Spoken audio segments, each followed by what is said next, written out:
The World Cup starts in a matter of weeks, and most fans have no idea that FIFA and IFAB have officially changed the rules. Not tweaked them, changed them. 7 specific rules that will affect every single match of the 2026 tournament. Throw-ins, substitutions, injuries, VAR protests, time wasting, offsides.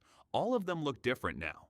And if you're watching the World Cup without knowing these 7 changes, you're going to be very confused when something happens on the pitch and the referee makes a call you've never seen before. So today I'm going to walk you through all 7, exactly what changed, exactly why it changed, and exactly what it means for the 2026 World Cup.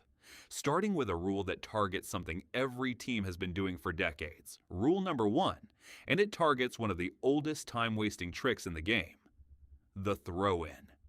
For decades, players have turned a simple restart into a 30-second delay.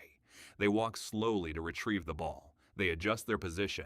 They look up. They look down. They stall. And referees have struggled to do anything about it because there was no clear time limit. That changes at the 2026 World Cup. Rule 1, 5-second countdown on throw-ins and goal kicks. Here's how it works. When the referee determines that a team is wasting time on a throw-in or a goal kick, they will activate a visible 5-second countdown gesture. 5, 4, 3, 2, 1. If the ball is not in play before 0, the throw-in changes hands. The other team gets it. And in the case of a goal kick being time wasted, the punishment is even harsher. A corner kick is awarded to the opposition. Think about what that means. A goalkeeper stalling on a goal kick in the 89th minute, protecting a 1-goal lead, could hand the other team a corner. A genuine chance to equalize. This one rule alone will change how teams manage the final minutes of a World Cup match.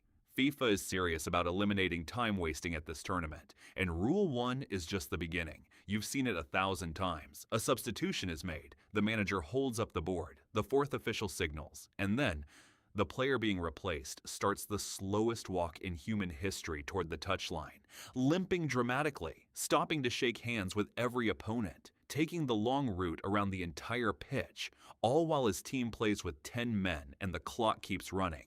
Rule 2, 10-second limit to exit the pitch. Under the new rules for 2026, once a substitution is authorized, the outgoing player has exactly 10 seconds to leave the field of play. 10 seconds. If they don't make it in time, the substitution is frozen. The replacement player cannot come on until the next stoppage in play, which means the team that tried to waste time ends up punishing itself, playing with 10 men for longer than planned. And here's the part that most people haven't thought about yet. This rule doesn't just stop time wasting, it changes the entire psychology of substitutions. A manager in the 71st minute making a tactical change now has to factor in the time pressure. Is the player being replaced going to cooperate, or are they angry about coming off and going to drag their feet on purpose? At the World Cup, with national pride on the line, that tension is real. Rule 3 is about something even more sensitive: injuries. This one is going to cause controversy. For years, a player could go down injured, receive medical attention on the pitch for 2 or 3 minutes, and then immediately jump back up and continue playing. Sometimes the injury was real, sometimes it was a tactical foul that the team wanted to use to stop play, reorganize, and waste time. Referees couldn't tell the difference, and teams exploited that. Rule 3, injured players must leave the pitch for approximately 1 minute. Under the new 2026 rules, when play is stopped to attend to an injured player on the field, that player must generally leave the pitch and remain off for approximately 1 minute before returning. The medical staff can assess them at the side of the pitch, but they cannot come back instantly. Now, here is the important exception, because it matters enormously. If the injury was caused by an opponent who received a yellow card or red card, the injured player can return immediately. The idea is simple. The team that was fouled shouldn't be punished twice, but every other injury stoppage off the pitch. 1 minute. This is going to be one of the most talked about calls of the entire 2026 World Cup. The first time a star player goes down in the final of the tournament has to leave the pitch, and their team concedes while he's off. Social media will explode. Rule 4 is different. It's not about punishment, it's about player welfare. The 2026 World Cup will be played across 3 countries in North America. Some of those matches will be played in heat and humidity that European players have rarely experienced at a major tournament. FIFA knows this, and Rule 4 reflects it. Rule 4. 2 mandatory hydration breaks per match. Every single match at the 2026 World Cup will include 2 scheduled water breaks, one around the midpoint of each half. In practice, this turns each 45-minute half into 2 roughly equal blocks. And here's what makes this genuinely interesting from a tactical standpoint. These breaks give coaches an additional 2 opportunities per match, beyond halftime, to speak directly to their players. That's 2 extra moments for tactical adjustments, for changing formations, for motivating a team that's falling behind. The 2026 World Cup doesn't just have more teams than any previous tournament. It has more coaching moments built into every single game. Some managers will use these breaks brilliantly. Others won't be prepared for them. The hydration break might become one of the strategic differences between winning and losing at World Cup 2026. The VAR, the most debated technology in the history of football. Some fans love it. Many fans hate it. Almost everyone agrees it's complicated. At the 2026 World Cup, its power is expanding. Rule 5. VAR can now review more situations than before. Here are the specific new scenarios where VAR can intervene at 2026. First, VAR can now review red cards that resulted from a second yellow card, if the second yellow was clearly a mistake. This is huge. Under the previous system, a second yellow leading to a red was essentially final. Now VAR can examine whether that caution should have been given at all. Second, VAR can now flag when a card was shown to the wrong player. If the referee confused 2 players with similar jersey numbers or similar appearances, VAR can intervene and redirect the punishment to the correct person. Third, VAR can correct corner kicks that were awarded incorrectly. And fourth, perhaps most significantly, VAR can now analyze infringements that occurred before a free kick or corner kick that led to a goal, penalty, or disciplinary action. This last point means that the build-up to any decisive moment can be reviewed more thoroughly than ever before. More scrutiny, more accuracy, and yes, more stoppages. The 2026 World Cup will test whether expanded VAR makes the game fairer or just slower.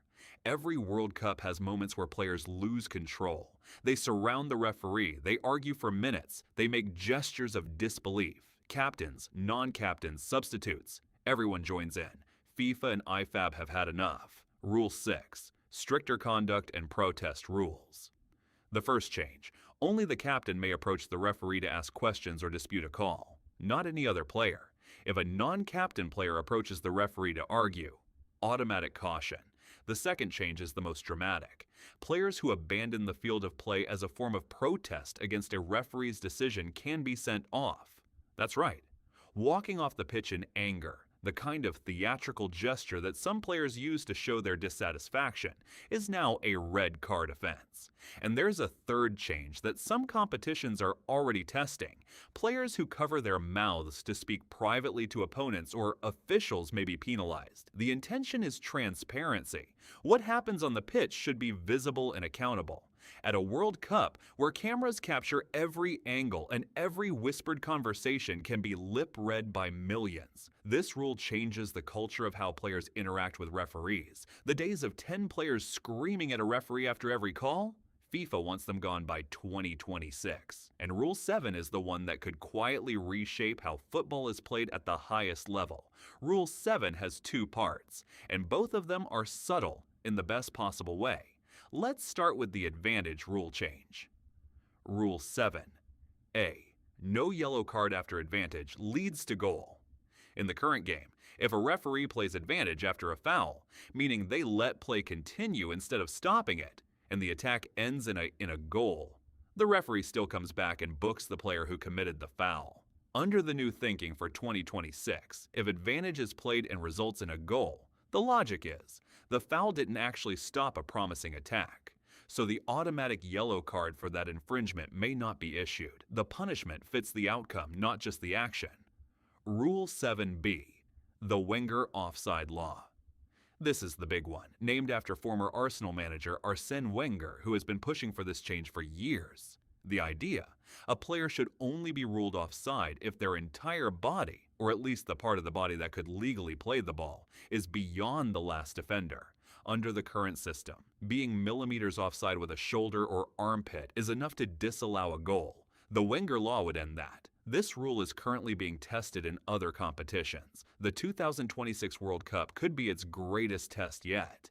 If it works here, in the biggest tournament in history, it could permanently change offside as we know it. 7 rules, all of them official, all of them confirmed, all of them active at the 2026 World Cup. A 5-second countdown on throw-ins, 10 seconds for substituted players to leave the pitch, injured players off for 1 minute, mandatory hydration breaks twice per game, an expanded VAR with more power than ever, a strict crackdown on protests and conduct, and the Wenger offside law, which could quietly change football forever.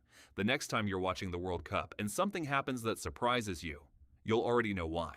If this was useful, share this video with someone who thinks they know everything about football. I guarantee they didn't know all 7 of these. Subscribe for more World Cup 2026 content. We're just getting started. And tell me in the comments, which of these 7 rules surprised you the most?